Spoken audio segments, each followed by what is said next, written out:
नमस्कार मित्रों, आज हम आपको बताएंगे कि द्रौपदी क्यों पांडवों को मारना चाहती थी। मित्रों, महाभारत काल के ऐसे कई रहस्य हैं जिन्हें बहुत ही कम लोग जानते हैं। इन्हीं रहस्यों में से एक है जब द्रौपदी अपने ही पति भीम को मारना चाहती थी।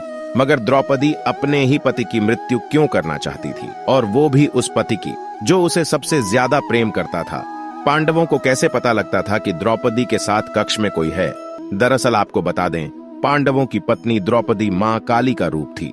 इस बात का ज्ञान अर्जुन को था, जिसके बाद एक दिन अर्जुन द्रौपदी के कक्ष में गए। आपको बता दें कि द्रौपदी के 5 पति होने के कारण सभी पांडवों ने यह तय किया था कि उनमें से एक जब भी द्रौपदी के साथ समय बिताने जाएगा तो वह अपनी खड़ाऊ कक्ष के बाहर उतार देगा, ताकि अन्य पांडवों को यह झांत हो सके कि कोई पहले से ही अंदर मौजूद है। लेकिन इस दौरान अर्जुन की बाहर रखी खड़ाऊ भीम ने देखी ही नहीं और वह झट से कक्ष के अंदर चले गए। अब जैसे ही भीम कक्ष के अंदर गए, वैसे ही उसने देखा कि वहां अर्जुन पहले से ही मौजूद था और वह द्रौपदी के पांव दबा रहा था। यह दृश्य देख भीम आग बबूला हो गया और उसने अपनी गति से अर्जुन पर प्रहार कर दिया। युधिष्ठिर कैसे भीम को शांत कराते हैं। कुछ शोर सुनाई देने पर युधिष्ठिर कक्ष में पहुंचते हैं और भीम से कहते हैं कि यह तुम क्या कर रहे हो? क्यों तुम अपने छोटे भाई को मार रहे हो? भीम युधिष्ठिर को बताते हैं कि उन्होंने अर्जुन पर इसलिए प्रहार किया क्योंकि वह द्रौपदी के पांव दबा रहे थे। उन्होंने आगे कहा कि क्या कोई पति अपनी पत्नी के पांव दबाता है? अब युधिष्ठिर को भी यह झांत था कि द्रौपदी मां काली का ही रूप है, इसलिए वह भीम को चुप कराते हुए कहते हैं कि यह अर्जुन और द्रौपदी का आपसी प्रेम है, किसी को भी इसके बीच में नहीं पड़ना चाहिए। बड़े भाई द्वारा यह बात सुनने के बाद भीम महल से बाहर चले जाते हैं, लेकिन वह अभी भी इस बात से क्रोधित थे कि अर्जुन ने ऐसा क्यों किया। अब महल में कभी वापस नहीं आना चाहते थे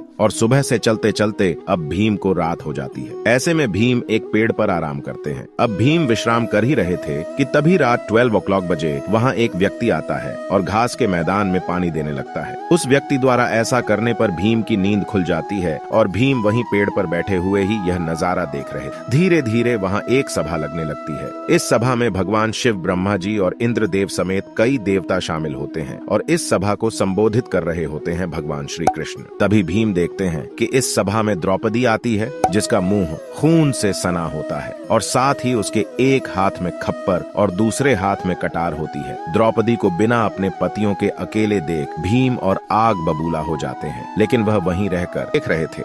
है विकराल रूप में आई द्रौपदी तभी सभी के सामने कहती है कि माधव मेरे सखा हैं और उन्होंने मुझसे यह वादा किया है कि वह मेरा यह खप्पर खून से भरवाएंगे। इसके बाद द्रौपदी कुछ ऐसा कहती हैं कि भीम उसे सुनकर दंग रह जाते हैं।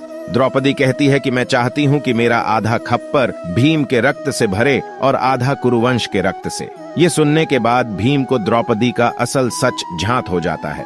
उसे पता लग जाता है कि द्रौपदी कोई और नहीं बल्कि मां काली का ही रूप है। द्रौपदी की यह बात सुनकर भीम काफी डर जाता है और सभा खत्म होने के बाद वह डरते हुए श्री कृष्ण के पास जाता है और उन्हें पूरी बात बताता है कि उसने सभा में जो कुछ भी हुआ है वह सब देखा है और वह अपनी जान कैसे बचाएं, इसका भगवान श्री कृष्ण से समाधान मांगता है। इस पर श्री कृष्ण भीम को बताते हैं कि द्रौपदी महाकाली का रूप है और उनका यह जन्म केवल खप्पर भरने के लिए ही हुआ है। जिसके बाद घबराकर भीम कहते हैं कि मगर द्रौपदी तो अपना आधार खप्पर मेरे ही रक्त से भरना चाहती है। जिसके बाद श्री कृष्ण भीम को इसका समाधान बताते हुए कहते हैं, हे भीम, तुम चुपचाप अपने कक्ष में जाओ और भोजन मत करना, चाहे जो जाए।